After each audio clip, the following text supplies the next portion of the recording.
friends, Romans, countrymen. You're listening to The Watchers, a show where two women from opposite ends of New Jersey discuss television about New Jersey. I am Jodie. And I'm Andrea. And this season, we're talking about the Showtime series Yellowjackets. Today, we're recapping the season 2 premiere. Friends, Romans, countrymen. Lend me your ears. Hey, Jodie. How do you get an art major off your front porch? Oh, how dare you? How dare you? So rude to your art major, the art majors in the audience. I have an English degree. I have no room to talk. I mean, I have an MFA. So we are back. We're back. It's happening. Yeah, thank you so much for anybody who has been listening so far and hung out for our season 1 recap. If this is your first time here, welcome. Hi, hello. I am going to be frank with you, Andrea. I am not going to be critical of this show at all. I know that there are people that watched this episode and felt like it was a little all over the place, or they were trying to like squeeze in the new characters, or that it was just a little bit choppy. I don't care. I really don't care. I feel like what they're doing is like a combination of like a serious psychological profile of women and also like camp. Like it's a little bit of both. Yeah, I think it's totally fine for the show to be doing a few things all at once. And I think there are plenty of podcasts and reviews and stuff you can read if what you want is a takedown. But if you want to celebrate. This beautiful Jersey 90s show, then we're your friends for this season. Shall we get started? Let's get started. Okay. So we can kind of go back and forth, but I'll just kind of kick us off. The show tends to be jumping around back and forth, as we know, between 96 and 2021. We have a little detour to 1998 this time around, which is fun. I was hoping to see this early on, which we did. Yeah. So we open at the cabin. There's a bunch of Yellowjackets asleep on the floor. We notice Nat and Ty are tied together in their sleep, which reminds us that poor Ty is still having her episodes in the middle of the night. Shauna is sleeping in a bed big enough for her and Jackie, who is not there. Her arm is even in the same position. She's missing her other half for sure. Heartbreaking. And then we see Lottie by the window lighting a candle, doing some sort of ritualistic tea making. And then we see that Nat and Travis are about to go off for a hunt. And she is preparing a ritual blessing for them as they go out. So, but that means Lottie came preloaded with Wiccan rituals. Like, she didn't learn that stuff out in the woods, right? Right. Well, and so this... I guess we have seen them reading some, though. So what I think is happening here, if we can remember back to the 90s, is they are a part of a culture of young female witch media, right? We've got television shows about witches. We've got movies about witches. There's a huge sort of like 90s Wicca, like, kind of vibe that they're existing in before they leave. Yeah, I definitely checked out every book at my library. You know what I mean? Because The Craft came out in 96, and I think it came out, I'm looking now.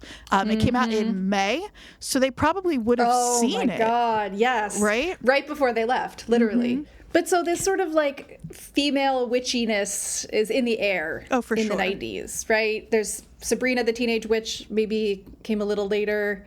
But I think that especially The Craft is really relevant here. Perfect 90s soundtrack, by the way. Oh, yes.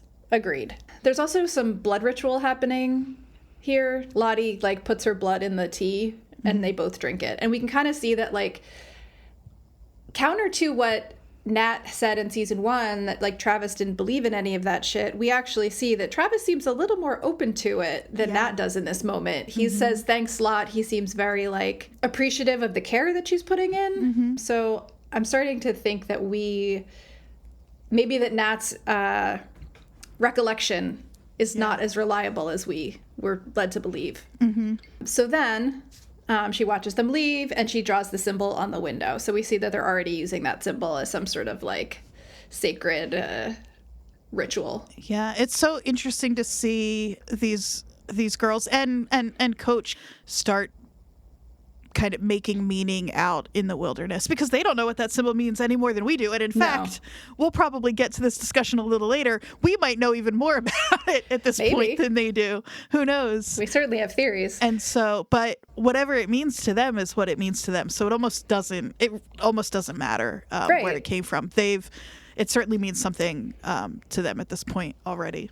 Yeah, it reminds me of, like, you know, when you're a teenager and you have some sort of, like, a yin-yang necklace, talk about 90s, or like an ankh or something. Yeah, exactly. And it's like, we didn't know what any of that meant. No, of course not. But we would wear it and think that it was very symbolic and important. And so it's very easy to get superstitious when the world is weird and scary and unknown. So then, this is where I got really excited, and then they gave us almost nothing, but they showed us the girls landing in 98. I was like, oh, we're going to see a little bit. Nope, we're just going to see them get off the plane, attacked by press, and then get on another plane, which I would not be wanting to do. There's no way. You would have had to drag me onto that plane. Put me on a train. Give me a nice cross-country Amtrak. Yeah, exactly. I am not getting on an airplane to fly from... Ever again. No, absolutely not. I think the only information that is really relevant to us here is who we see, right? Kurt Loder. We definitely... That MTV bit was great. That deep fake is... I'm so glad it wasn't very good. It would have been really unsettling, but it was so clear that it was, so that's fine. But I just love that they did it. I thought that was really fun. That was great. But we see them landing, and we see the press, and I think the people that we see are Ty, Misty, I think we see Shauna and Lottie. And notably, Shauna is not with a small child, so that's something to think about. I don't want to get too in the weeds on that, but at this point, where are you? Do you think she comes back with a baby? Okay. So I want nothing more than for there to be a mystery 25-year-old baby person out there that is like a part of Lottie's cult and maybe is the woman that was giving food to Matt, right? I want nothing more than that to be the case. However, the suspension of disbelief necessary for that is pretty intense. And I know, like, okay, Van lost half her face. She's still alive and still pretty. Like, whatever. There are, like... lots of places where we've had to suspend disbelief, but I mean, I desperately want Shauna's baby to be out there. Like, I think it would be so much more fun. Yeah. I just think that they're going to be asking us to really, really suspend disbelief again if that baby lives. Right. Now, that doesn't mean they won't, and that doesn't mean I won't be happy with it if they do. But currently, I am feeling like there is no way that baby would actually survive. The other thing we see at this point is we get a flashback that we've seen a little bit of before of Lottie in the psychiatric hospital. We see her parents dropping her off, the fact that she's like fully mute, just not talking at all. She receives ECT, and then we see her presumably a little bit later, shorter hair, still at the hospital, but starting to do her I'm going to help you through this difficult time thing with her roommate. She places her hand on her chest and does the thing she does with Travis. I just point of order here. I don't think, and even in the 90s, I don't think you were awake during ECT therapy or ECT treatments. Absolutely. No, that ECT treatment she got looks very much like what you would see in a movie about the 60s and a psych hospital. Like, it's very old fashioned, like the mouth grip thing and all of that. It definitely was like a much more sort of traumatic seeming version than the treatment is nowadays, or even was in the 90s. Yeah, I think a lot of people don't even know that ECT treatments are still like it still happens. It's still used, and it's not like that at all. No, it's for treatment-resistant depression, and it's done with the person kind of under, and there is no like seizing and flailing all over the table and all of that. Yeah. So, in fact, I think the way they do with any other kind of thing like that, like your body is sedated, so you in fact do not flail like that. So Jodie, I know you said you're not going to be critical, and I'm not going to be too critical, but I think that's something that it's almost irresponsible of them to portray it that way. And so I want to just clear that real quick. No, I think that's a good point. I think that it was like that, but it definitely wasn't in the 90s when this was supposedly happening. Exactly. Do you want to talk about our first introduction to adult Lottie? I am obsessed with Lottie and her cult. Would you follow her cult? I mean, I think I'm like I don't know if it's a good day or a bad day away from joining any cult most of the time. So Fair. Probably the group that she's talking to in the daytime, it feels very new agey, self-helpy, like pretty benign, just like, I can't help you, only you can help you, and the answer you need is inside. And that is maybe not a front necessarily, but is like the face of something that has stuff that's a little bit darker underneath. Although when we get to that, I have thoughts on that too. Yeah. But yeah. Anyway, so all that to say, Lottie's got if not a cult, she's running a self-help group retreat. Very new agey. Very new agey, out on like a campground that she clearly rented out.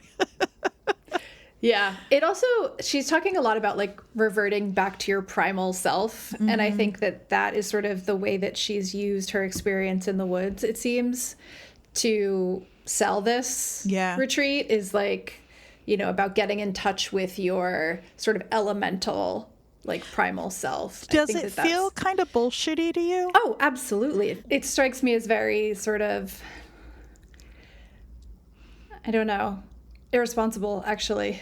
That's a great word for it. Yeah. And I'm surprised by that. I know we only know Lottie as a 16 or 17-year-old or whatever, so a lot can change in 25 years, obviously. But yeah, it's interesting to see her kind of seemingly capitalize on. Yeah, and that doesn't mean that I don't think it's well-intentioned. I absolutely think it could be that, she really does want to use her experience to help people. That doesn't mean she actually is. Our next scene is the mock interview of Shauna by Misty. This was so funny. I just think if we can believe in a universe where Misty exists, we can believe in a universe where that baby comes to term and survives. Yeah, no, I hope I'm convinced that if they do that, I'm sure that I'll buy it. I'll be okay with it. Yeah, Misty, we're seeing more of Misty's basement here also, which I think is interesting. She's got some stored food and a bit of a like, emergency ration situation going on as well, which I thought was interesting. But she's basically quizzing Shauna a la a police interview about Adam. I almost wish they had ruined this line for us by putting it in the trailer or one of the promo things they put out where she says, like, the only thing you're supposed to say is, I want a lawyer. That's why I put it on the cookie.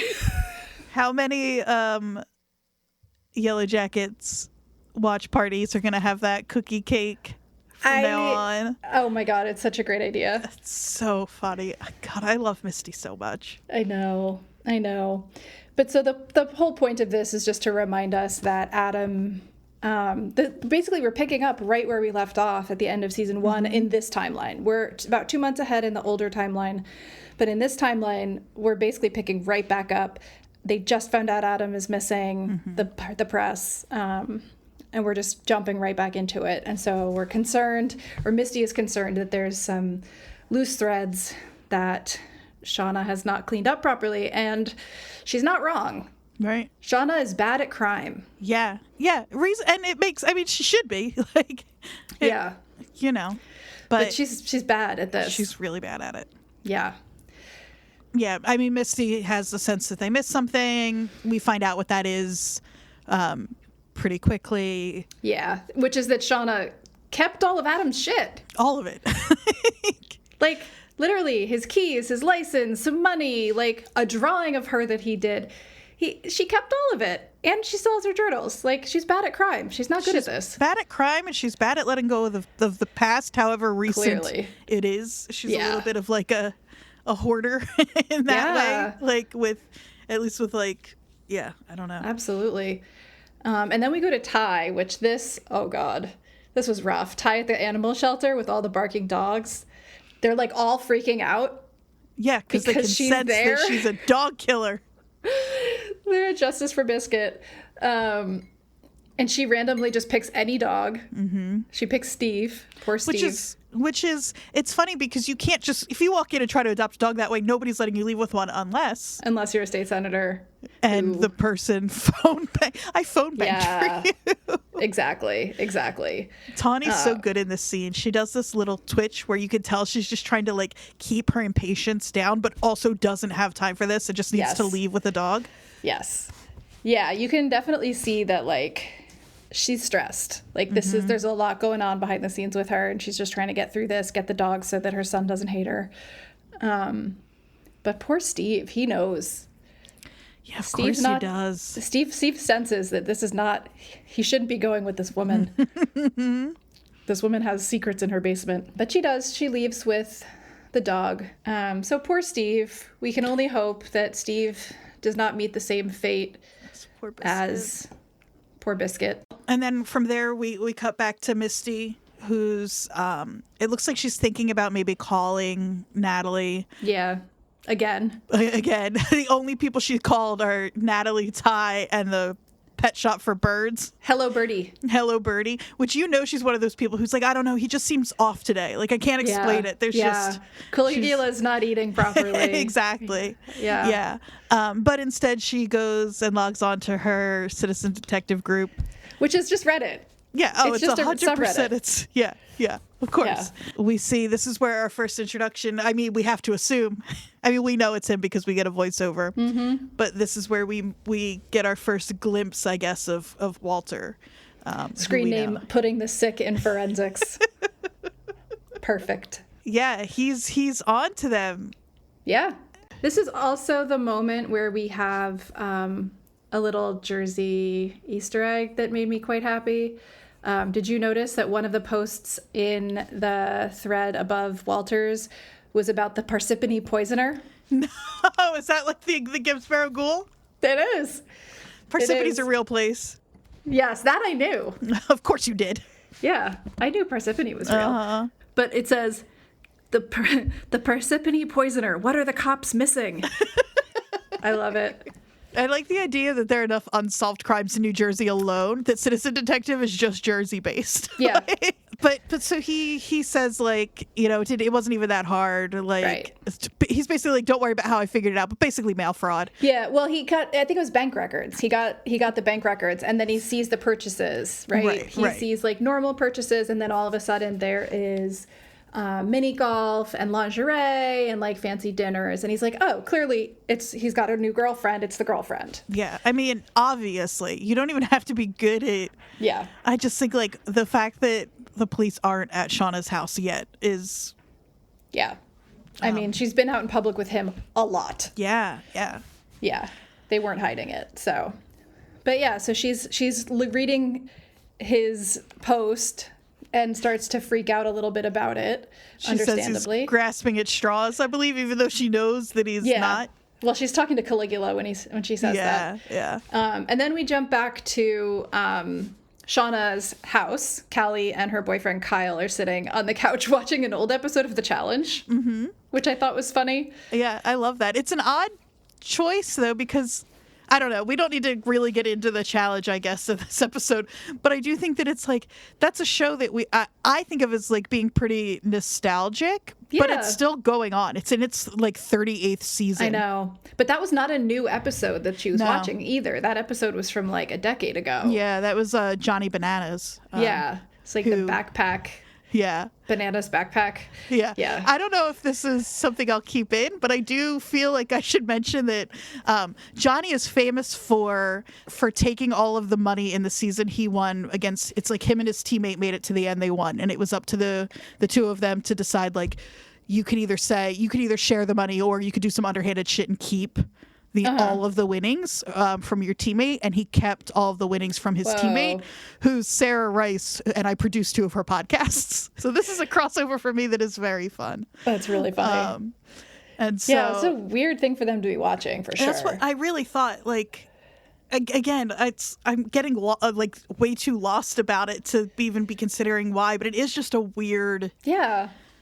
I mean, it feels a show. little bit just like, again, it's the nostalgia factor, right? Like our generation or my generation that is similar to these women grew up with the beginning of Real World and Road Rules. And so, which led obviously into the challenge. And so it's something of a weird through line, like that reality TV universe. And what I think is interesting here, well, first of all, what we see here is that Callie is not okay. Right? Callie is not over the fact that she was sitting with her mom and dad while they were watching a news report about Adam being missing, and everyone acted like nothing was weird about that. Right. So yeah, I know that we're all giving Callie a hard time for being such a pain in the ass and having such an attitude, and I still do feel that way. Yeah, she's still annoying. But at the same time, like, that's a lot to deal with. Yeah. Like, it just is. I mean, she was shitty from episode 1. Yeah. So, but it's almost like now she's got a reason for the attitude she's always had. Right. Yeah, no, I think that, we can dislike her and also understand that realizing that your mom's boyfriend is missing and your mom's being real weird and shady about it is also kind of a stressful place to be. Yeah, exactly. But yeah, and this is where we see Shauna tell Callie that she's told Jeff, and Jeff knows. And that's not okay with Callie either. Callie also hates that. Yeah, exactly. Neither way is okay. The secret's not okay, but also telling him is not okay. Yeah, she calls Shauna selfish in this scene, and she's not wrong. No, she's not wrong at all. And then this flips, interestingly, to our first scene of Shauna and what is that movie where he carries the dead body? Weekend at Bernie's? No, not Weekend at Bernie's, the more recent one. Swiss Army Man, yes. So this is our first introduction to Shauna's Swiss Army Jackie, and they're in the meat shed, which is also foreshadowing, I would think, playing MASH. There are a few things about this that I think are worth remark. Obviously, Shauna is the one. If she's actually writing in the journal, Shauna's the one writing that, and we had some questions about Jackie's journals and stuff. Yeah, and it's pretty clear that this is meant to show us that those were written by Shauna. Right, of course. Not by Jackie. Yeah. Interesting little cinematography note. You can see Shauna's breath, but you can't see Jackie's because it's so cold. In all caps, I wrote in my notes, Jackie and Callie are wearing basically the same shirt. Yeah, this happens, this blue and white striped shirt, we see it on Callie in the living room right before this scene, and then we see it on Jackie in the meat shed. Yeah, and this show is obviously very thoughtful about wardrobe and colors. Absolutely. Yeah, this is definitely meant to kind of like tie those two characters together, right? Yep. Jackie and Callie. One of Shauna's if you look at what she's written on the little MASH sheet, one of her careers just says SNL. So I didn't notice that. Shauna wants to be a cast member on SNL, which I think I totally missed that. So funny. Maybe she thinks she could be the next Molly Shannon.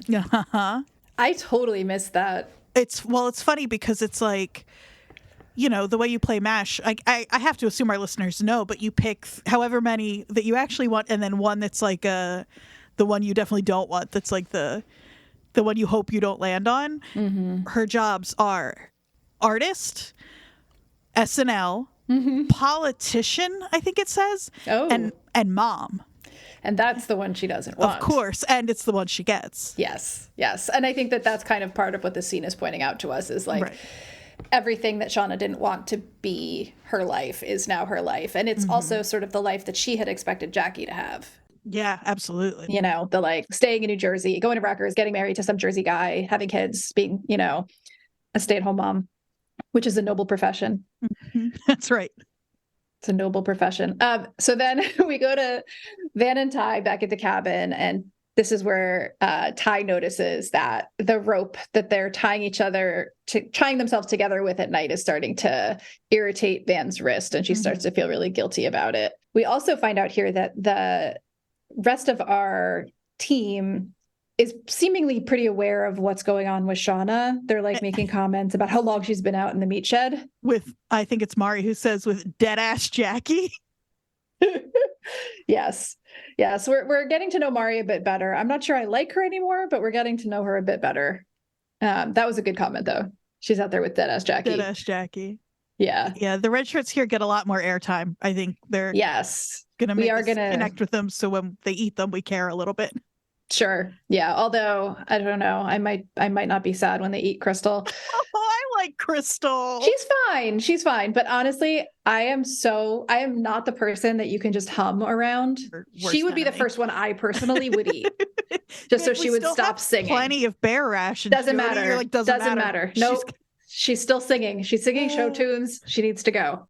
But yeah, so we meet there's 3 new faces, one of which has been in the background, I think, but it's Crystal, Jen, and then another unnamed Yellowjacket.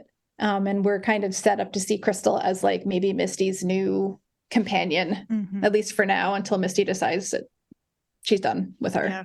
I was just thinking it's funny because she's our theater kid, and the only thing we know that Misty listens to, unless she's just doing this to annoy, which is quite possible, to annoy Nat in the present. When we talked about this last week or the week before, when she gets in the car, she's like, podcasts or show tunes? No, I think Misty actually really has adopted this love of show tunes. I think it's legit. But we may be seeing where it began. Right. Yeah. You know, you can, and she's not into having a conversation with Crystal until Crystal says like, we could harmonize. Yeah. And you see Misty kind of like light up for a second. So giving us a few little glimpses of humanity in there. Or she's seeing, who knows where the kind of like, the Misty of Misty really starts, because is she lighting up that way? Is it because, I mean, she's been treated pretty, I would argue understandably, pretty poorly by her teammates. Well, not teammates, she's the equipment manager. Right. But she's been ostracized, right? Since the Doom coming. Since they found out that she had poisoned their food with mushrooms, they have kept her away from the food. They have constantly had her out doing chores. Yeah, well, she's not going to poison them, Jodie. Again. Yeah, exactly. Exactly. So, yeah. But Shauna is still out in the shed talking with Deadass Jackie about how she and Jeff got together. Right. It's a really interesting scene, I think, this conversation. Yeah, because we learn a little bit more about Jeff that doesn't paint him in the best light. Well, maybe. If it's true. That's the back and forth of this is so interesting, because it's like, I heard that and I was like, oh, come on, Jeff. Like, I know that I've given teenage Jeff maybe a little more credit than he deserves, but this is pretty bad. But then I'm like, but how would Shauna, like, whatever dead Jackie is telling her isn't, she's a dead body. Like, she's not actually, it's coming from Shauna, right? Right, exactly. But when she says, I didn't know, Jackie says, oh, but you did. You did. And yeah. It's like, right. So Shauna. Yeah, she's talking to herself. Exactly. But, you know, I think to kind of pull back to like a bird's eye view, I mean, this whole thing is about the unreliable narrator, right? Of course. And so everything that we see, we need to take with a grain of salt. Everything that they see, we need to take with a grain of salt, because we've already seen things that don't have an explanation. So, you know, somebody recently, I keep talking about Reddit because I've gone deep, but somebody was talking about the yellow wallpaper recently, and I'm obsessed with that. I made a whole artwork about it. So I've gone real. I don't know. Oh yeah, it's on my website. Hell yeah. But so I did a whole piece about the yellow wallpaper, and the whole thing about the unreliable female narrator. I think that is a critical piece of this whole thing. So yes, we think that we know that Jeff like was thinking about breaking up with Jackie because she wouldn't have sex with him, and then Shauna does. But again, we kind of don't actually know. Right. So this is where how do we talk about this? I mean, listeners, you saw it. You saw it happen. Yeah. So Jackie grabs for the journal, theoretically, obviously not really, because she's dead. But somehow Shauna knocks over Jackie's body and her ear falls off. And Shauna tries to put it back on first. This is how that would work, I don't know, but so fucking funny. I shrieked. I couldn't. Yeah. Her trying to put that ear back on is so silly. This show, I don't remember if you started talking about this before we hit record or not, but the fact that this show is on the one hand really just like dark and can be, you know, that, and then on the other hand, I think you said camp, and it's like, like Death Becomes Her. Have you seen Death Becomes Her? It just like reminded me of that kind of like weird body horror that's silly, and it's not gory at all because she's frozen. Right. It's and I think that's gross. I think that's what leads people to sometimes criticize the unevenness of the tone of the show, in that some places are very serious and very heart-wrenching. And I think we're going to see a lot of that this season. But then the scenes that are on the sillier side are like really on the ridiculous, silly side. Like they're not within, it's within a dark scene, but they're also fully ridiculous. Yeah. Yeah.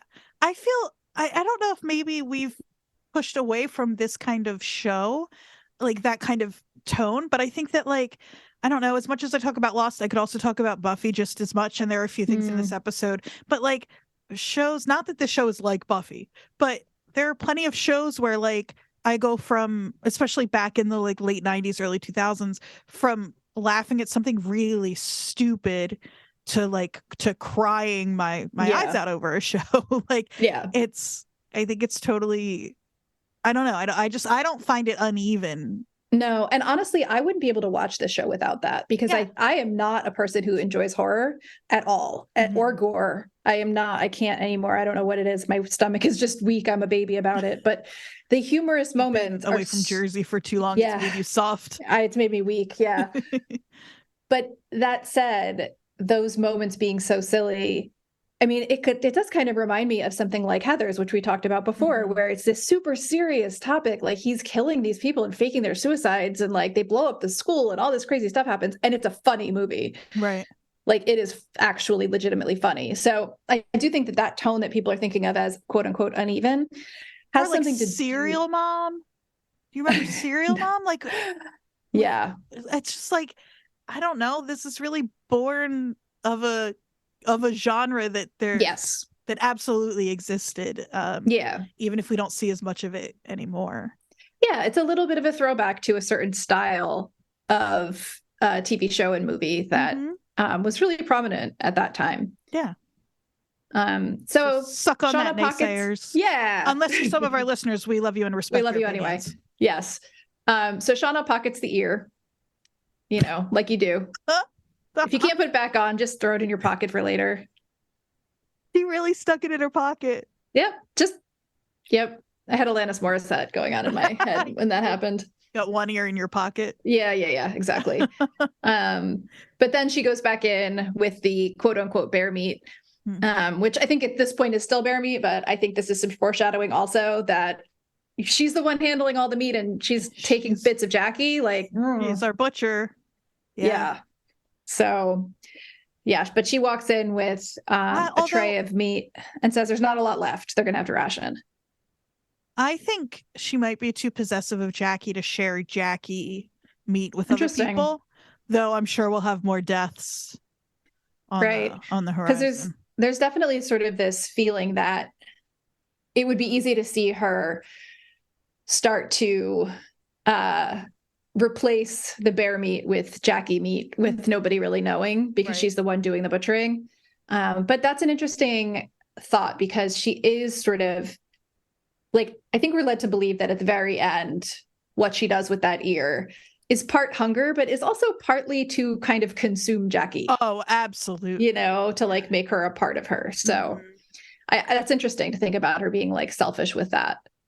I don't doubt for a second that if we get another body in the meat locker, that she wouldn't start carving that body up. But I just get the feeling that like she kind of feels like Jackie is hers.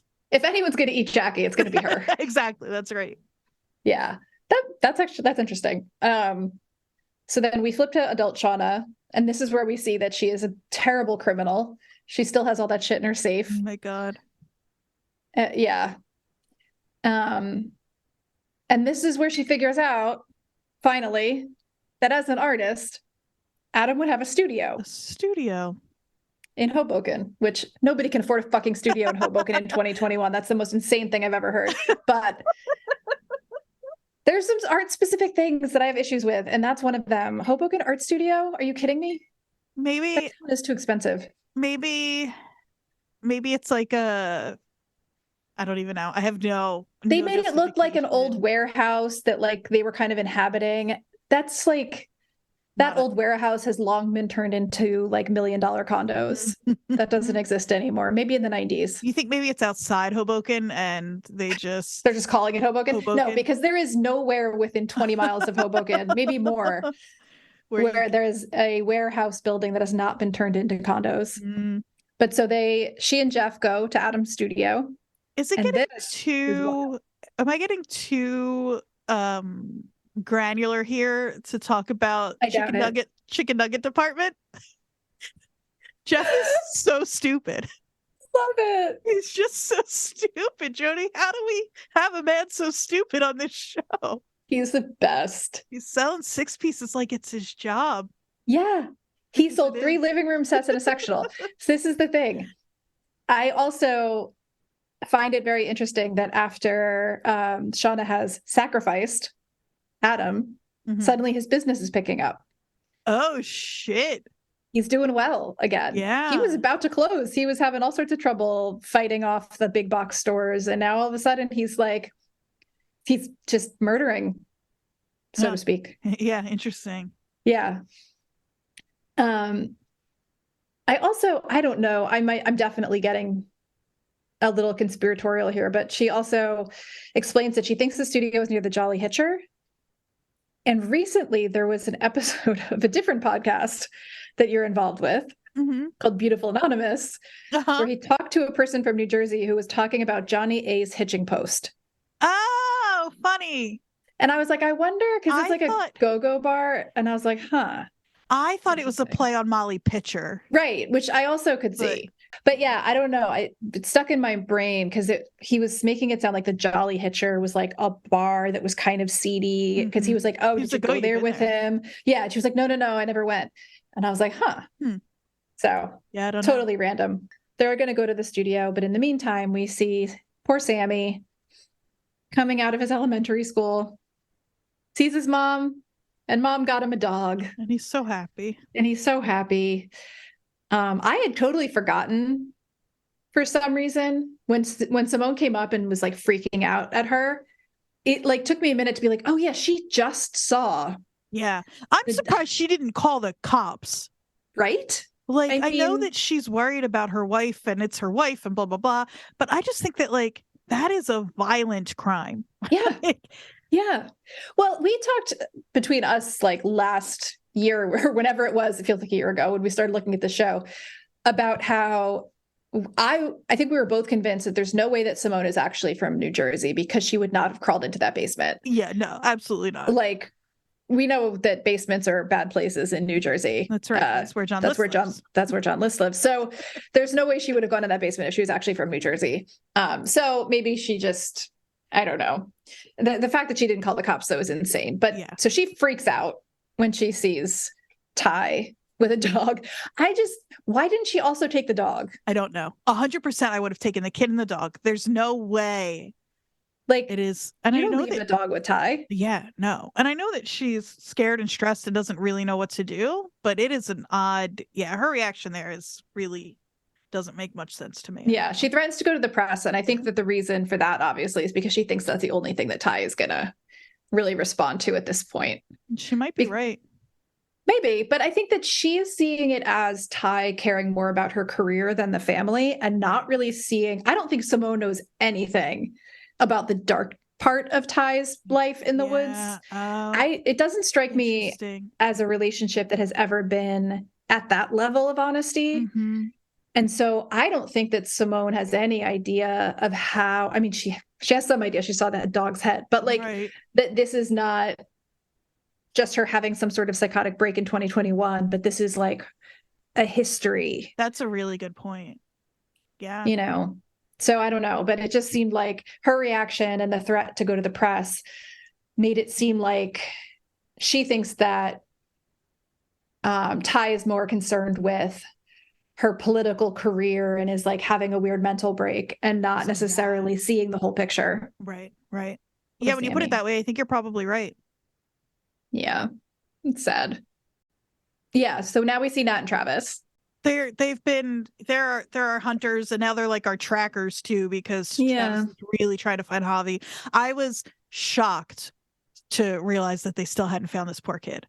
It's been 2 months. 2 months, and unless something like Javi's gone. Although I do think we're going to find out that he's still alive through something we haven't considered yet. Another cabin. I don't know. Mine shaft. A mine possibly. Shaft. We'll talk about the mine theory later. Where's the rest of the plane? Could he have found his way back That's not that there? far away. I feel like they would have gone. That isn't that far. They do say at one point when Nat's talking to Ben later on, he says they've done like a 7-mile radius. Right. There's no way the plane was further than that. And that, to me, that would have been the first place that I would have checked. Looked, yeah. Yeah. So I think, so Javi is still missing. Travis is like, he hallucinates that he sees Javi in the snow and it's actually like a dead fox. Yeah. It's really rough.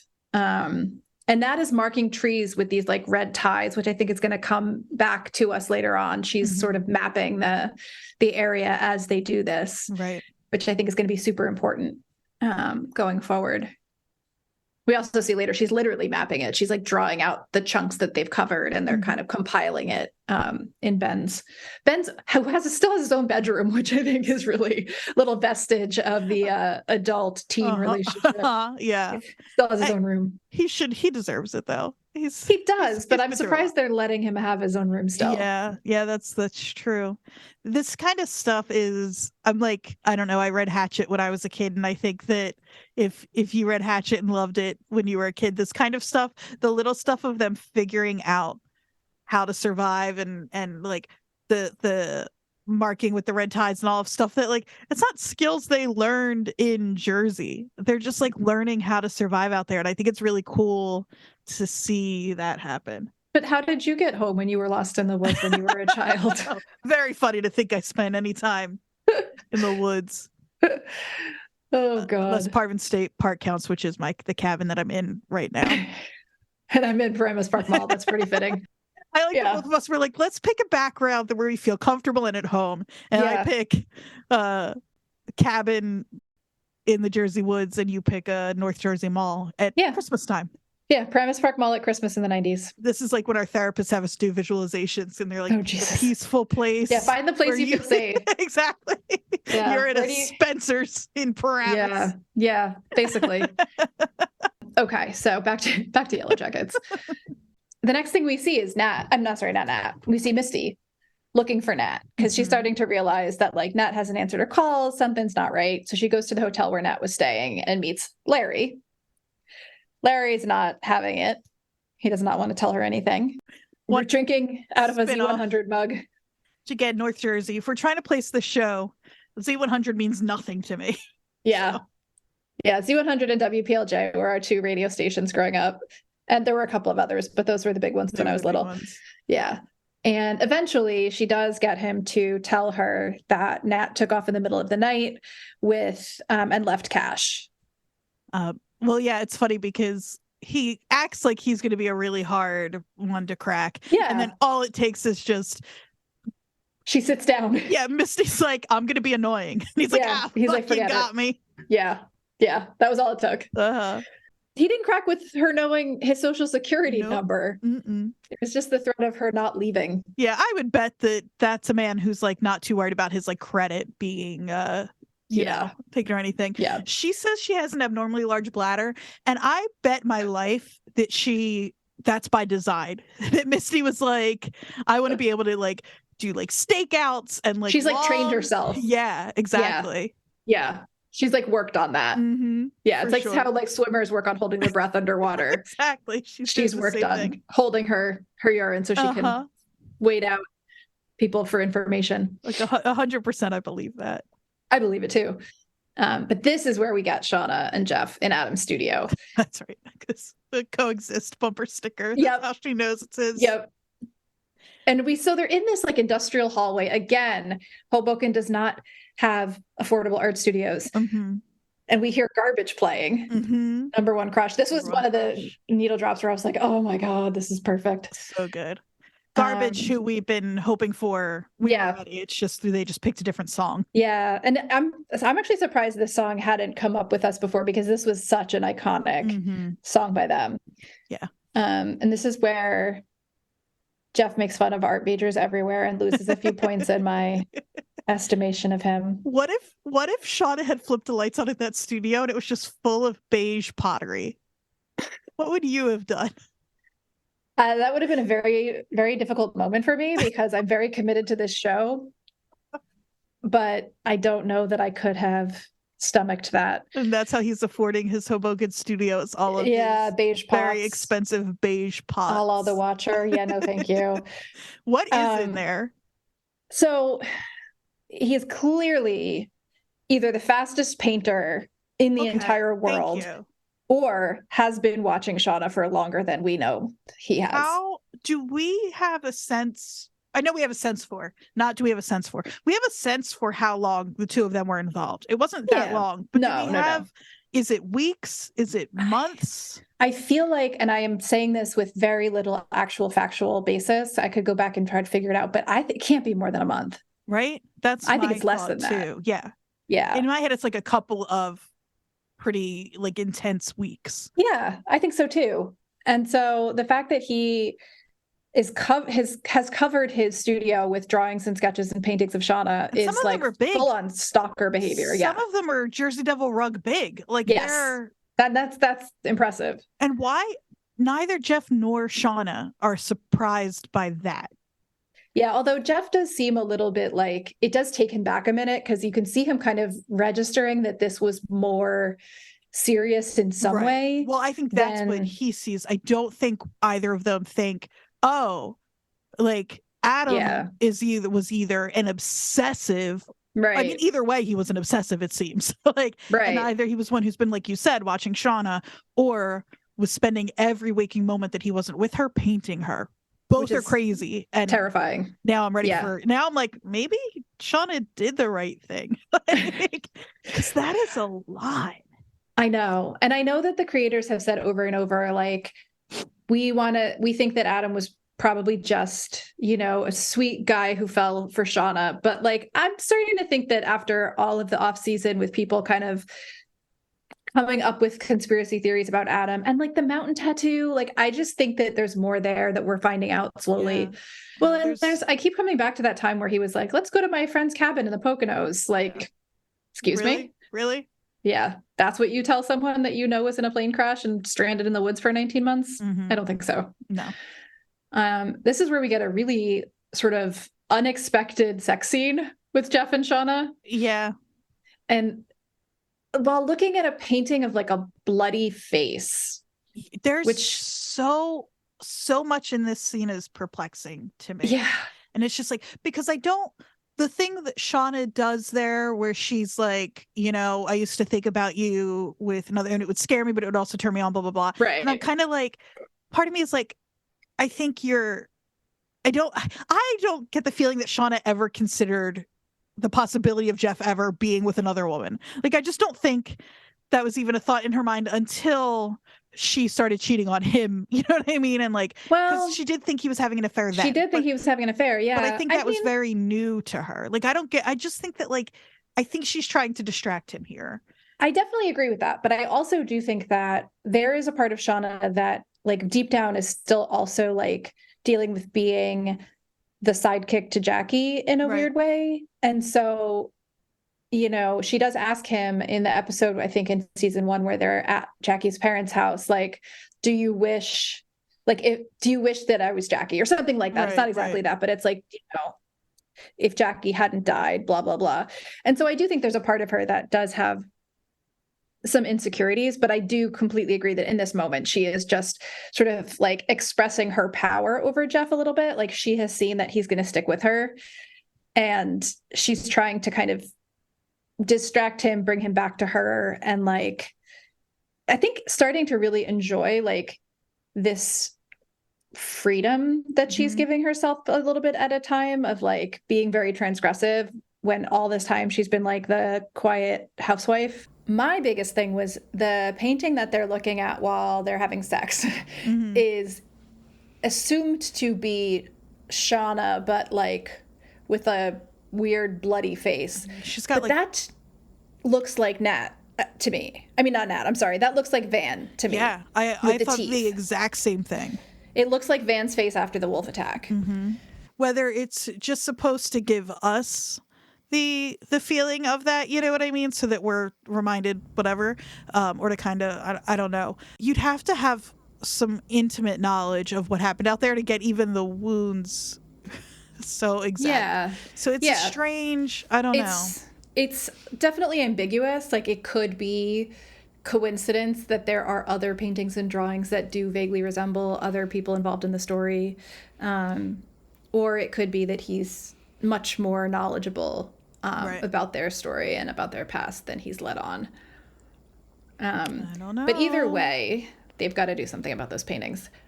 But before that, we switch back to 96. We go to Shauna sitting in the attic, holding the slowly thawing ear. God. It's getting a little floppier. It's a little less frozen. I don't know. I just can't stop thinking about what the texture of that must feel like. How long do you need to thaw an ear for? Hand. I can't imagine it takes very long. It's not a very big thing. No. But Ty calls her to dinner. Mm-hmm. She goes downstairs. This is also where we see again Misty being sort of ostracized by the group. They say, you pulled the 4. You have to go get the water. So it seems like they're using this deck of cards as a way to hand out chores. And it's this deck of cards, I think, is important because I think earlier on in the first season, we see somebody say there are no queens in that deck. Oh, I don't remember that. Mm-hmm. Yeah.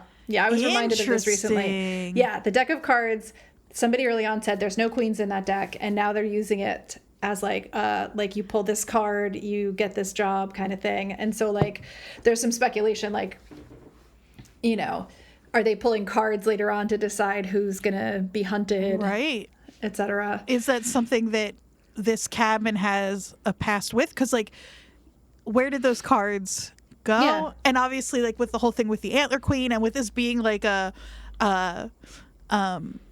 you know, aside from Travis, Javi, and Coach Ben, this is a small society of women. Yeah.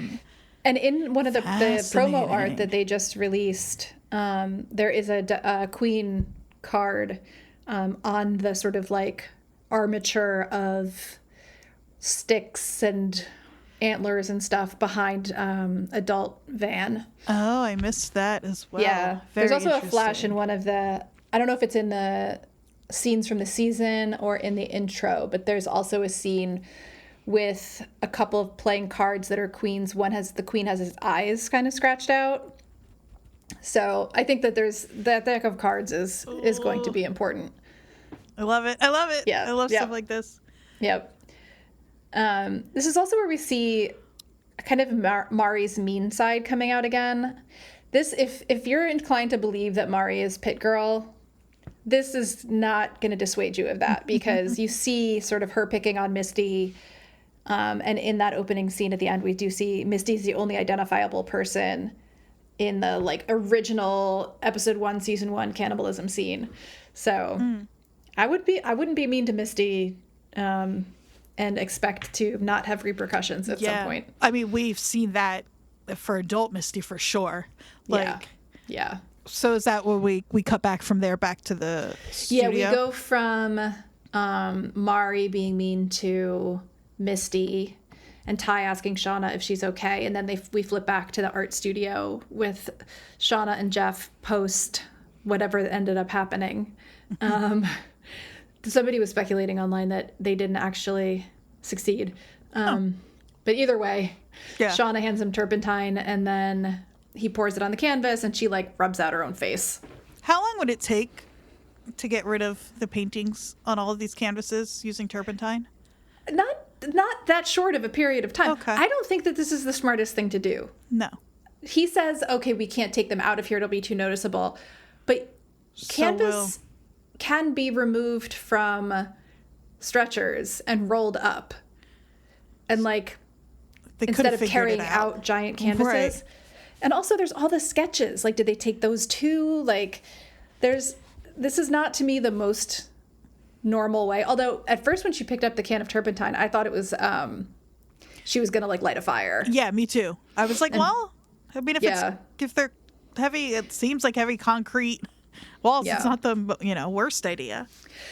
I do think a suspicious fire at the art studio of the person that is missing. That's a good point. Might add to the problem. But yeah, I guess that's their solution. They just make Shauna unrecognizable in those. But like, they're bad at crime. She's really bad at crime. Although they're also leaving DNA fucking everywhere. Everywhere. Yeah. Yeah. Truly. Like all sorts of DNA. They're not even they're not wearing gloves. They had sex in that room. Yeah. Like, yeah. Guys, come on. Yeah. They're bad at this. Then we see a brief clip of Misty breaking into Nat's hotel room, but then we go immediately back to the woods and we get to know Crystal a little bit. Your friend Crystal. Listen, I'm not saying Crystal's my friend. I just have some sympathy for her. I wasn't a theater kid, certainly, but I feel like I was like adjacent. I was in show choir, so like I get it. Okay. And I don't know. And also she's doing the thing that Misty, she says, like, I have to go. Sometimes I sing, it helps, like, whatever. Mm-hmm. Which is exactly what Misty was doing. It's almost like Misty kind of absorbed her personality a little bit. Oh, yeah. Or they have, like, some sort of, like, connection between the two of them. Yeah. So then we see Nat coming into Coach's room. This is where we see the map that they're creating, and we find out that they've been doing this, like, basically every day since Javi went missing 2 months ago, which is crazy. Yeah. They just keep getting up earlier and earlier and going to hunt, find nothing, and also search for Javi and find nothing. So it seems like, obviously, Ben says, like, there's no way that he's actually alive. And Nat seems to also know that, but obviously Travis has not accepted that fact yet. Now we have a big chunk that is all in 2021. Right. This is where we start to see more of, like, Nat's current situation. This is where Misty's in the hotel room. She realizes there's been a break-in because because she's a citizen detective. That's right. And she's observant.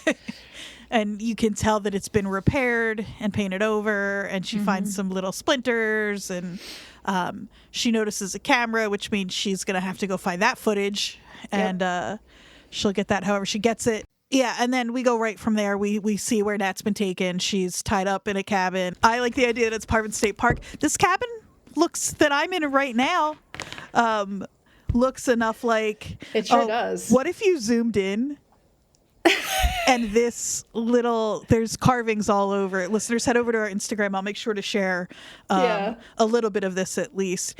And what if you zoomed in right here?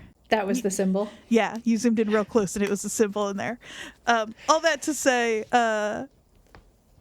could be anywhere as long as it's, I would say, within driving distance. I'm also still not convinced that Jeff isn't in that group of people that we get to shortly.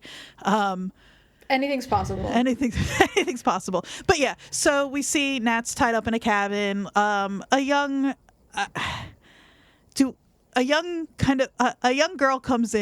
woman comes in, who's clearly been tasked with taking care of Nat. Mm-hmm.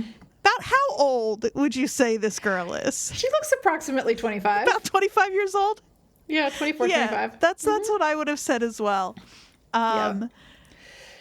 I've seen theories that it's Lottie's daughter also, which would be interesting. But I kind of can't imagine Lottie immediately having a child after coming back and being hospitalized. No, I don't think so. She does seem pretty young for the task at hand, which seemed like, I think if you at the very least, if you didn't want your watchers speculating about who this person is, you wouldn't make them so young. Right, you could have just used any random person of any age. Exactly. Yeah. And we see this person doesn't seem super afraid of Nat, which I would say is not smart. No. I would be afraid of Nat. Mm-hmm. She seemed a little, like, wary of her, but she's, like, joking with her, and Nat's, charming her a little bit, saying, like, oh, I'll make a kidnapper out of you yet. Like, she is. Disarming Juliette her. Lewis is so good in these scenes. Yeah. I mean, I love her, she's but great here. obsessed with her in these couple of scenes. Yeah. She's like almost like flirting with her, kind of trying to make her like, you know, relax a little bit. We see why shortly. She says, okay. I'll make a solid kidnapper out of you yet. Yep. Okay, but the next scene is my favorite scene in the whole show so far in this episode. I have to say. Jeff in the car, kind of like decompressing and reacting to what just happened with him and Shauna and Adam's studio. And he turns on Papa Roach and starts jamming out. You know that he has done this 100 times in his life. This I know. Is his, it's like, you know, it's like go to the therapy. Offspring, Limp Bizkit. Oh, yeah. All of it. And he's like. Linkin Park. Yeah. Totally. No, I loved this. I laughed out loud when that song came on. So good. But they're trying to cover their tracks by putting the journals and all of Adam's stuff on a grill. It's just like a grill you could take down the shore. Like you could cook. It's a hibachi. Like it's not like if you're going to try to do this, you need a real, like a grill with a tank. Like this is also just a stupid thing to do. Mm-hmm. Like books don't burn like that. No. And Shauna's not a citizen detective. She really should have brought Misty. Plastic coated licenses. Unbelievable. And also that they didn't check. Nope. You burn it and left it? Yeah. You don't put the ashes in the trash at least. And then at least? Yeah. No, it was so dumb. And like it seems to be very hard for her to do this, but I also noticed that it's not all of the journals of hers that we've seen. Okay. It's only like 3 of them. There are other ones. Okay, I thought so. Yeah, there are other ones. I think we're supposed to think at first glance that it is all of them, but I really could totally see Shauna like splitting the difference. I mean, like, I got rid of most of them. Right. Yeah. So, but this is another comic relief moment where the flame goes too high and catches the tree, and Jeff's running around with a dish towel trying to put it out. Great. It's great. And then we cut back to Ty in the basement. Once again, climbing into a bloody hole in the basement wall. Ty, come on. You're actually from New Jersey. Yeah. She has no fear, though. And she's ready. I love that she's got a hair tie ready to go. Yeah. She's like, yeah, I noticed that too. Ty just comes prepared. Yeah, got to tie the hair back. Mm-hmm. Yeah, so then she goes in and sees the altar that is still there, obviously, because we're still very close to the end of season 1. Mm-hmm. And then Steve joins her. Did you think for a second she was going to snap his neck? So I didn't go that far, but I definitely was like, oh God, this dog just ran in and there's a severed head of another dog.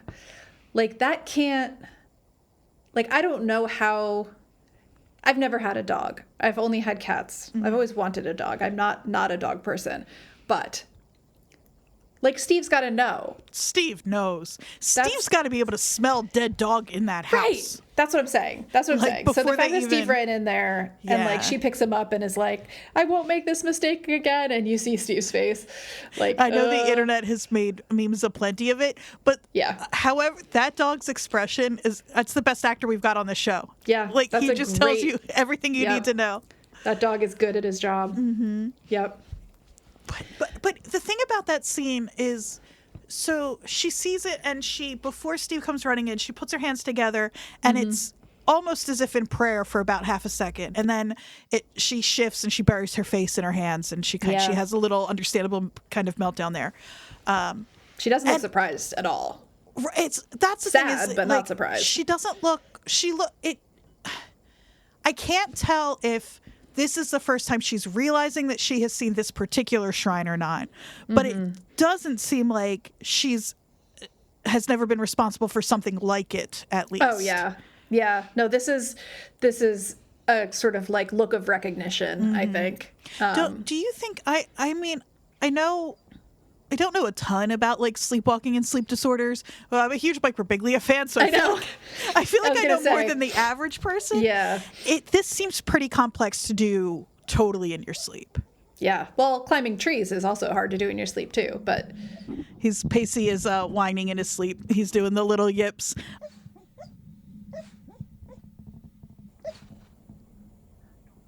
Oh, he's dreaming about Steve. it was perfect timing. I would never behead you and build an altar on your sacrifice, Pacey.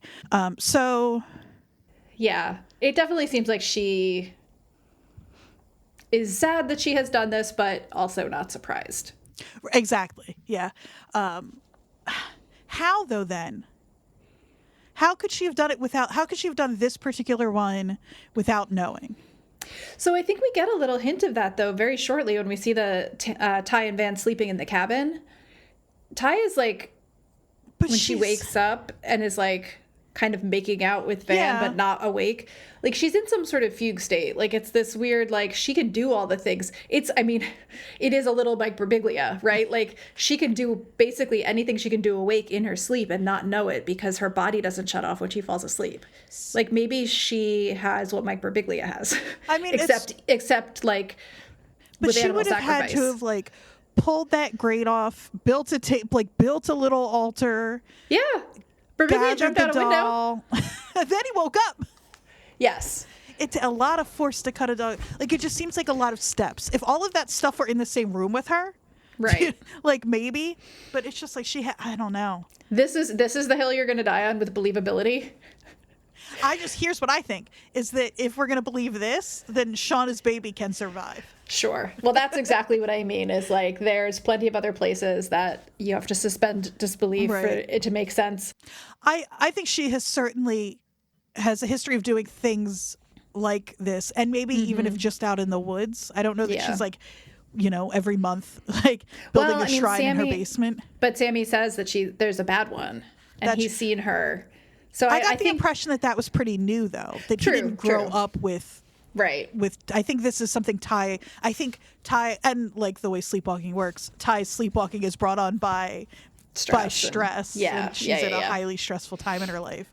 That makes sense. I don't know. It's another instance of like whatever they tell me, I'm ready to believe, I guess. Yeah. Well, it's an unreliable narrator thing again, totally. Where, we're inclined now not to believe everything also. We get another sort of little bit of a humor break here after that horrible display with Jeff attempting to make a joke about a hot dog that doesn't go very well. They're all eating dinner at the table together. They're eating the hot dogs that Jeff cooked on the grill after they burned all the evidence. Mm-hmm. And at one point, he has to stop Callie from going outside to make a veggie burger for herself because he's dumb and hasn't cleaned the grill off. Yeah. And then still doesn't? Nope, still doesn't do it. And then he says, old-fashioned dad shit is my love language, which I thought was cute. She's still wearing that blue and white striped shirt, too. Yep. I relish our time together would have worked. Mm-hmm. There's so many obvious, catch up. Yeah. I think he was like, there has to be something here, and he just couldn't get to it. Couldn't get there. It is kind of sweet to watch Shauna and Jeff try to act like they have a normal relationship after everything that's happened, though, because they do. Obviously, it's a pretense and it's a cover, and they're trying to pretend like things are normal. But they both do seem to be having a little bit of fun there. Well, and it's interesting. They seem to enjoy each other a lot more now than they did before. Like, we've seen the dinner table scenes with the family before, and like when Shauna thought Jeff was cheating, and he didn't know what was going on with her. There was a lot of tension and a lot of sort of like just unpleasant, like lack of family enjoyment of sitting down for a meal together. Mm-hmm. And now they're kind of like, they've got a secret. They're joking back and forth. They're like kind of giggling with each other. And Callie's getting weirded out more and more every time. And again, understandably. So we do go back to 96 here. We've got Nat and Travis by the fire. Yeah. So we cut back and Nat and Travis are watching the old Stone Age television, the fireplace together. Yeah. I love that. Yeah, and Nat leans in to kiss Travis as they obviously still have this connection, and he stops her and he needs her to know, like, I know you think that Javi's dead. And I think that, at that point he does too. Part of him has to. Yeah. And I think depending on how you read this scene, so something happens to Travis in this moment. I thought the same thing. Nat did it first. It looks like a panic attack to start, and then begins to look like something more like a seizure. Right. And Lottie comes over, and it's an echo of the scene we saw earlier in the mental hospital or wherever they are. And she puts her hand on his heart and tells him to breathe, and he kind of settles down in that moment. You see that he has some sort of like vision of this like mossy covered tree stump like altar with a bunch of candles. Yeah, and I forgot to mention this, but Lottie also sees it when she is having the ECT performed on her. She flashes to the stump that looks like it's glowing very, very quickly. Oh, I don't know if I clocked that the first. Yeah, it happens very, very fast. But it's a similar, I don't think it's the exact same image, but it's a very similar image to what we see Travis see when he's having that panic attack, and then Lottie puts her hand on his chest. And she also says she thinks his brother is still alive. And that immediately made me think that Javi's still alive, because she's been right about a lot of things. She's right in some way. She's right most of the time so far. Yeah. And that says, say less, Lottie. Yes. Yeah. No, I'm a Javi is alive truther. Yeah, I am too. It just seems really senseless too. We've already had somebody freeze to death in the cold. We get it. Like, it's brutal out there. Yeah. Absolutely. But then we go back to Nat in the present, and this is where trusting Nat turns out to be a bad idea. Yeah. She ends up when her minder comes to reshackle her, she again is a little bit flirtatious and a little bit jokey. But as soon as the girl comes close, she stabs her in the hand with a fork. Yeah, well, she tries to stab her in the neck, and the girl puts her hand up. Like, yes, Nat that's right. would have killed her if she needed to.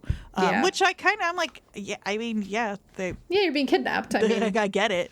And it's so funny how fast that girl got one interaction with Nat, and Nat got the best of her. And yeah, she pulls the fork out and takes it with her and goes running through the trees. She is, again, Juliette Lewis in this scene is unbelievable. Yeah. She's running in leather pants and heels in the woods. And so they're chasing her through the trees. It's reminding us of the woods that, they're in 96.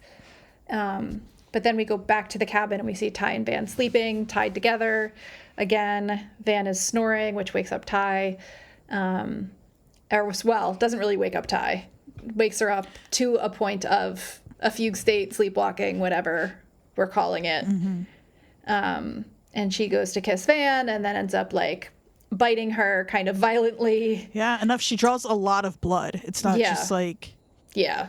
And I think that we're seeing this. A lot of people were bummed that we didn't see Lauren Ambrose in the first episode as adult Van, which I totally get. I was excited to see her. But I do think that this sets the tone for the meeting of adult Van and Ty, because like teen Van is no longer at all afraid of Ty. No. Like, there was a lot of tension between them at the end of last season, but it seems like whatever happened with Jackie and like all the stuff that's happened since then has brought them back together in a way, because she ends up writing "I love you" in blood on Ty's arm. Well, and it's so morbid, it's so teen, it's a very 90s teen thing when but it's also it's very Angelina Jolie with the vial of blood around her neck, but it's also a little callback to last season when they were in the lake spelling out words on each other. It's just like it's their little thing. She should have written just boob on her arm in blood. Exactly. Yeah. No, it was very sweet. And I think Ty says, really, this is how you're going to tell me you love me for the first time. But I really think that scene is there so that when adult Ty and adult Van meet, we understand that she's going to Van because adult Van and teen Van is like the one person that knows exactly how bad it can be and is not afraid of her. Absolutely. Yeah. I can't wait to cry. I'm just so excited to see Lauren Ambrose again on my screen. I understand. So they confess their love for each other. They make out. Everything's really sweet. Yeah. And then we flash immediately back to Nat running through the woods. And this is the first time now we've seen flashes of, and we've seen it in some like preview stuff, but it's the first time really we see these 2021 masks and that we all assumed were from Lottie's cult, and now we know for sure. Yeah. Lottie's cult seems to be doing some version of like what is it called when like it's like a rebirth when like you bury somebody and like kill the old self to like birth the new self. Yeah, absolutely. It's all very like, oh, I was really into witchy shit when I was a teenager. Like none of this is actually anything. Like it's just like a bunch of like suburban like white people playing drums and pretending like they've got some connection to even wearing the necklaces. Right. It's like they're wearing these little talismans that mean literally nothing. It's probably a symbol of a mining operation. And it's like, but so like, that really speaks to the whole... Even the burial. Like, did you think for a second that man was getting sacrificed at all? No, of course not. No, it's because they make it seem so silly. Mm-hmm. Like, the masks are kind of silly. They're not scary like the masks were in the woods. Like, they look like somebody, like, got them from Party City and, You just know that they, like, were just in a like, one of the things you do when you go on Lottie's retreat is, like, night one, you make your mask. You know what I mean? Like, and there's just, like, a bunch of stuff laid out on a table and you pick and you hot glue. And then maybe you get a cool nickname. Right. And right before all this happens, we see them, like... some of the cult members sitting around the fire, like singing and playing guitar. And it's just very stereotypical, like, I don't know. But I do wonder if it's, I don't know that I think this is the case, but I wouldn't be surprised if that's the like surface and maybe there's something darker happening underneath. Who knows? Oh, I would fully believe there's something darker happening, but that surface level stuff is hilarious. Like white people, like primal woodsy, exactly back to the earth kind of shit. Yeah, they refer when they're like not at the campground. They say things like, "I can't wait to get back to my tribe." Like you just know. Oh, 100%. Yeah. Yes, they still use the phrase spirit animal. Like the whole thing. Yeah. But so Nat comes running out of the woods when she sees Lottie. And we see them kind of meet as adults again. And Nat's like sort of attempting to attack everyone around her. Lottie does not seem afraid of her at all. And she says that she has a message for her from Travis. Which... what are your thoughts about that? So I'm wondering, because we don't know anything about Lottie and Travis's adult relationship. Right. All we know is that Travis was in New Hampshire in a cabin hiding, it seems, from everyone. But that doesn't mean that they didn't have some sort of like connection as adults. Right. And it also doesn't, we don't know that Lottie and her cult killed Travis either. Like, I've seen speculation that like someone else killed him and like Lottie and her people tried to save him too late, just like they tried to save Nat. And so because it was too late, they like did a ritual to, send his spirit on or something. Right. That is kind of the feeling that I get. I mean, she seems to, at least in the 96 timeline, really kind of care for Travis. Exactly. And then we go to the fateful last scene. We get an amazing needle drop. Well, there's one little thing that happens first. Actually, I don't know if it was this scene or a little earlier, and I want to ask you about it. We see that what appears to be that same stump out in the woods when they're out, and it's got the moss. We skipped that. I'm an indoor person. I don't know what's remarkable about that. Is it just that I thought moss was like, is it because it's the winter? Yeah, it's the fact that there's no snow on that spot. Okay, so... Like, it looks wet, like something underneath it is warm. Okay. And has melted the moss. And so it's either, and this, when we talk about our mining conspiracy, this will come up again, but I think the implication is that something is warming that area from underneath, whether it's like something supernatural or whether there are mining tunnels or a hot spring or volcanic activity, like something is under that spot. Heating up the ground to the point where the snow around that tree stump is melted. Okay. Interesting. Yeah. Yeah, that seems to be the consensus on that one. Then we get Cornflake Girl by Tori Amos, which is, I cannot believe how perfectly they timed this, like down to the lines. Things are getting kind of gross. Yeah. And then the very last line being, "This is not happening." Yeah. Well, the line right after that is, "You bet your life it is." Right. Which you don't actually, I mean, you might hear like a second of that, but it's already cut to credits. Yeah. Which is, man, does that put the... I know. The timing and it's so perfect. It's brilliant. Yeah. So this is where I was saying, like, they do these chunks of 96 and 2001 kind of back and forth throughout the show. And then in this last section, they really flash back and forth quickly. So we see Shauna with the ear in the attic, like staring at it. We go right to the tree stump. That's where we see Nat and Travis with the tree stump with the moss. And then we see Callie digging through the ashes of the grill and finding Adam's driver's license perfectly burned right around his face. This fucking show. Come on, guys. Yeah. And then we go back to the moss, and then we see Shauna just pop it like a potato chip. She really, it's so... Like she opened a can of Pringles. You like could hear the like crunch. Homer Simpson of it, like her being like, oh, like she doesn't, but she might as well. Yep, that crunch sound is definitely there. God. I was watching on my like full TV, not on my laptop, and it was a little unsettling. Yeah, it sounds like there's a lot of cartilage in the human ear, you know. Oh. But it was like literally like a second before she actually eats it. You could see it on her face, just this sort of like the decision, right? It's like you catch your cat with a piece of plastic and you're like, what do you have there? And you can see that like it becomes much, it's like, I got to eat it now. Like she's like, here it goes. Yeah. Yep. I have to say, I am impressed with, I know that a lot of people felt it was disjointed, but I was impressed with how much even though we barely moved ahead in time and didn't really almost at all in 2021, how much has developed in the first episode that we were like asking questions about before. Yeah. It didn't feel disjointed to me. It felt a little chaotic, but in a way that makes sense for this show. These people are constantly being pulled back and forth. Yeah. Like absolutely through their timeline. Like they're still so connected to everything that happened back then. Of course it's going to feel like this. Yeah. 100%. But yeah, that's where we find out the meaning of the title, which was incredible. I literally was like researching that speech.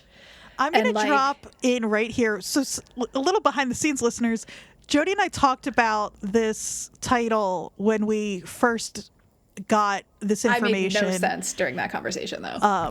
We ended up cutting that conversation because it was just really, it wasn't helpful for you guys. It was just the two of us being excited to speculate. The last thing I think that we know of with the coming season is we do have 2 episode titles. Mm-hmm. So season 2, episode 1 is titled Friends, Romans, Countrymen. Famous first line of this speech given by Mark Antony in Julius Caesar. Basically, it's a funeral speech. And so my brain, Jackie's dead. They have to bury Jackie. Mm-hmm. I am imagining this title comes from the fact that we're going to start with Jackie's funeral. Could also, because the next line, lend me your ears, could also have to do with what part of the body they eat first. Oh, God. Have we considered this? No, we haven't. Now we have. That's why I'm here. Lend me your ears. Mm-hmm. Okay. Yep. So just 2 options for what that could mean. Sure.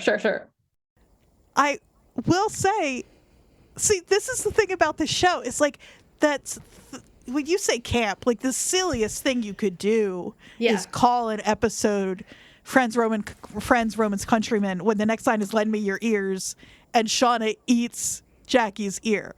Like, and in that conversation, I took it so seriously. I was reading the speech. I was thinking about revenge and of course you were. That's, funeral speeches. And my dumbass was like, or maybe they eat an ear. Wouldn't that be funny?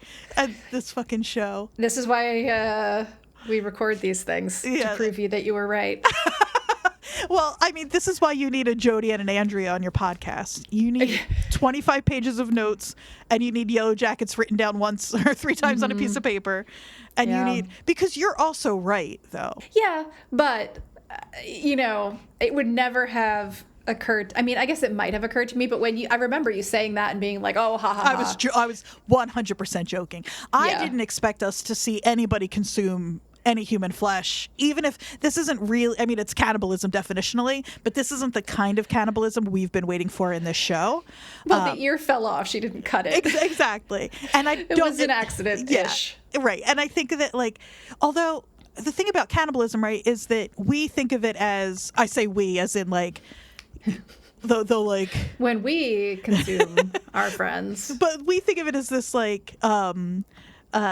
really gruesome, violent act. And actual cannibals, I think it's a much more ceremonial, spiritual reconnecting and bringing your. You know what I mean? So well, and I know that so the little that I know about one of the cases that they said they researched was the hikers in the Andes. Oh yeah. So there was a survival. There's a episode of You're Wrong About it. Where they ended up having to resort to cannibalism, but they put all these rituals and rules around it of who they could eat and how they consecrated it almost, and they created, and that is why this is so sort of weirdly perfect for this show, for the tone of this show, because instead of doing that, which they could have, and which we expected them to do because of a lot of the scenes that we had seen from the upcoming season of these Dionysian, style, and I fancy think candlelit meals. Get there. Possibly, but instead, the first time we see cannibalism, it is literally an ear that fell off of Jackie that she eats like a potato chip. It's the exact opposite of that serious, grave, ritualistic thing we were expecting. So that's the episode, but we've got a couple of lingering topics we need to break down. Okay, so we have to talk about a certain theory that has come up recently, as in the last day. I read it actually yesterday, so maybe it was a little before that on Reddit. But we should just warn people that we are going to talk about a theory that, if it is true, which is not necessarily, I don't know what the chances of that are, but if it is true, it explains so much, and it explains it in a not supernatural way. It's actually it's very man of science. Yeah. Right? And so if you don't want to hear that, and you don't want that poisoning your sort of view of the show, maybe skip the end here. In fact, why don't you and we'll do our little housekeeping stuff now. Okay. And then listeners, if you want to hang out and get deep into a theory with us, stick around. And if not, we will see you next week for season 2, episode 2. Yeah. I think that's smart. Follow us on Instagram and Twitter at WatchersPodNJ. You can follow each of us individually on my Instagram is Jodie, JODIE _Mim, MIM. I post my art there. And you can follow Andrea also on Instagram. Yep. Instagram and Twitter, AQ Andrea Q. I post pictures of my cats and dog there. Definitely give us a follow, subscribe, rate, review. You could also email us if you have theories and stuff you want to share. We are also watcherspodnj@gmail.com. Yeah. We would love to get into the weeds with y'all. Clearly. Yeah. Definitely. And tell your friends. We're very, very building, the very beginning of building some sort of community here of people who care about this show, but also media about the 90s and about New Jersey, and just, who want to nerd out over amazing TV shows. Something that we didn't get into a ton of in this episode, but Jodie and I can't help but think about is the music in the show. And I think this Friday, if you head over to Left of the Dial .fm or just Left of the Dial in your podcatch in your podcatcher of choice, you'll find an episode with me and Jodie talking about some of the music from Yellowjackets. We'll really get into it over there. So come hang out over there as well. That's one of my other podcasts.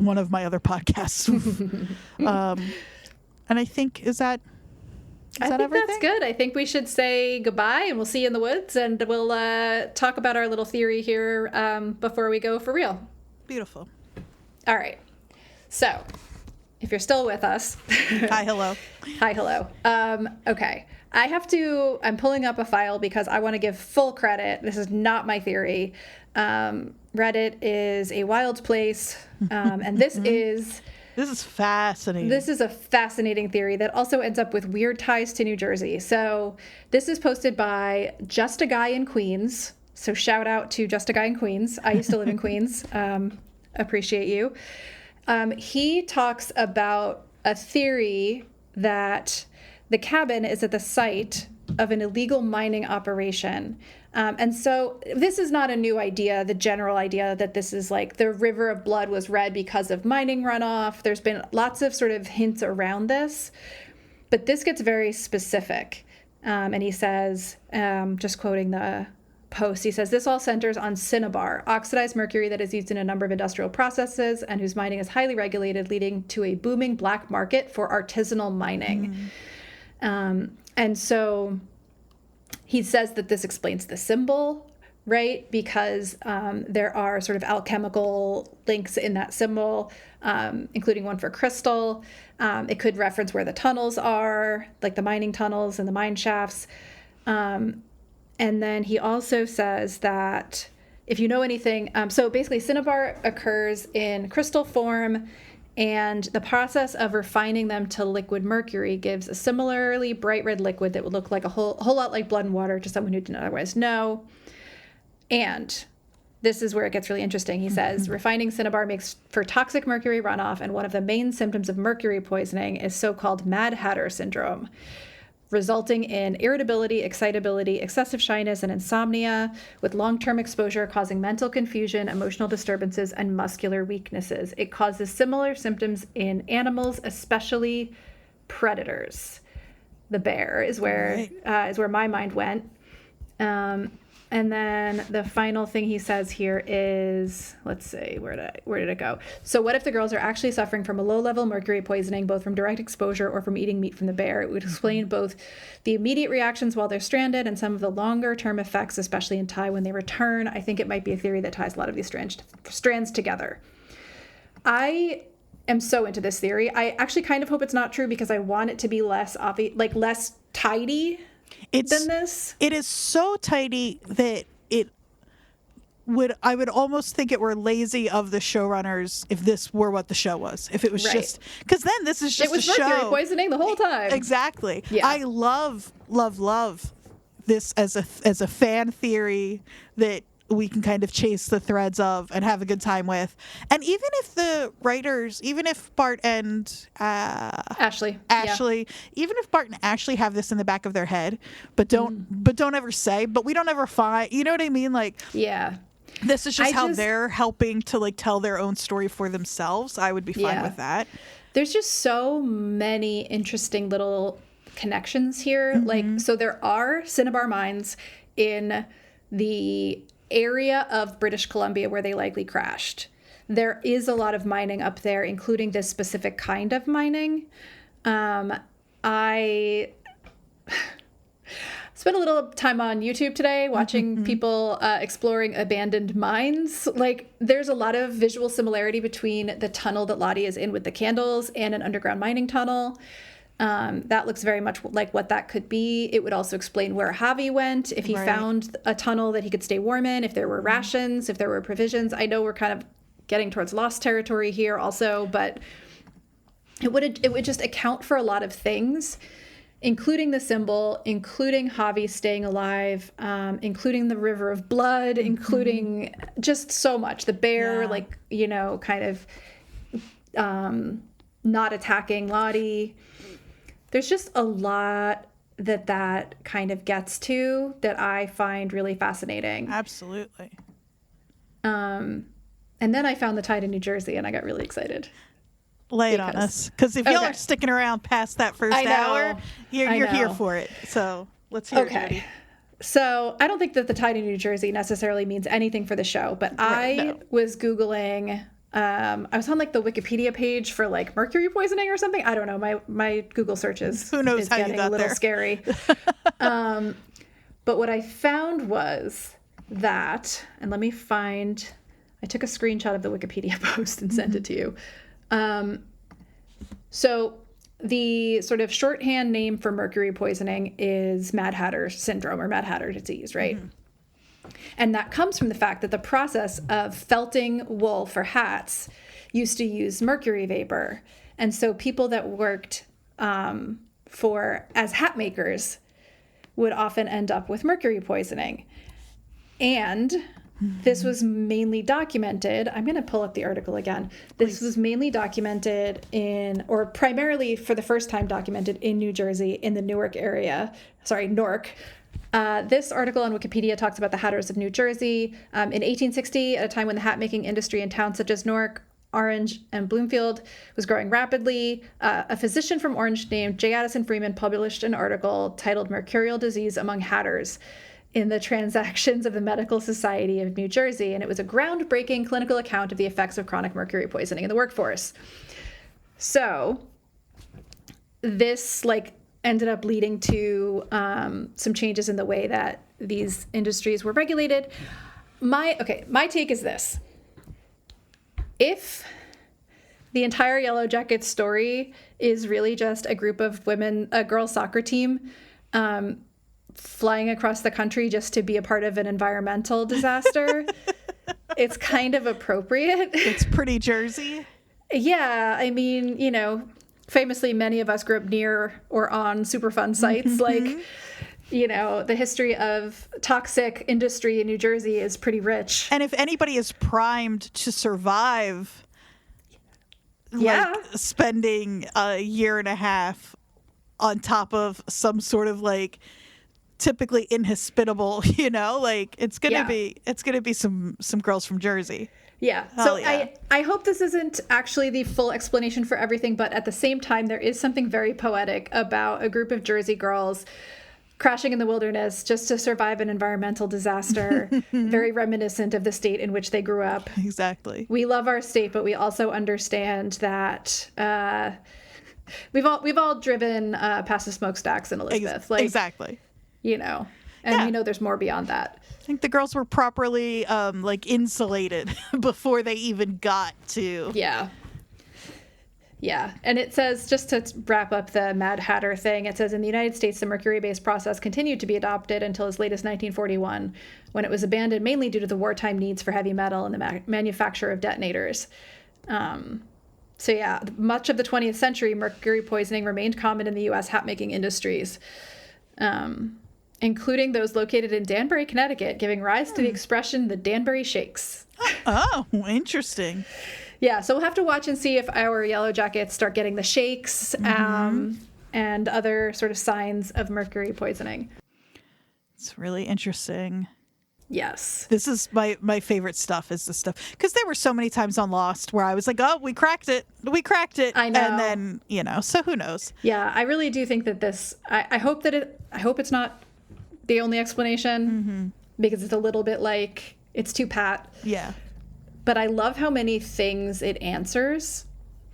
It's really fun to answer these questions on our own this way before the show gives us its actual answers. And so right now I love this theory. Yeah. Yes. Yeah. I'm sure that it's not the answer to everything, but I got excited about it. Yeah. Okay. We will see. I think next week is going to be a big one. I can't wait. They've kind of, the cast has definitely talked up episode 2 as kind of a big deal. So I'm excited. Hell yeah. All right. Our stragglers, we will, thanks for sticking around and getting weird with us. And we will see y'all next week. See you next week.